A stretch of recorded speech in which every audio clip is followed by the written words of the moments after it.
雙子、水瓶、天秤座，你哋咧唔單止係好運啊，簡直係啱晒呢個時代。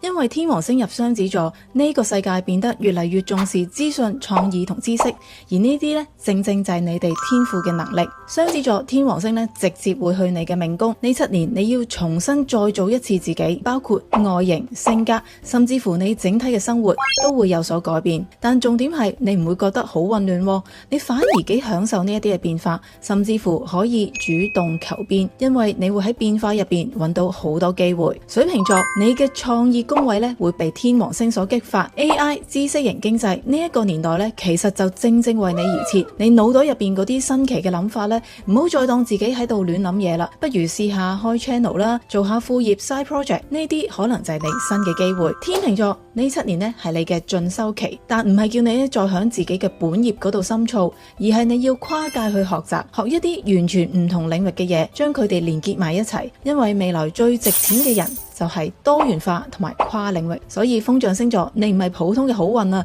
而係踩緊喺時代嘅風口。但點樣運用得好呢？先至係關鍵。其實你哋嘅運勢呢，我仲未講完嘅。關於天王星進入雙子座嚟緊呢7年，我幫12星座做咗個詳細分析，完整版放響 YouTube。想知道你個星座會點？留言 UR，我會 send 俾你。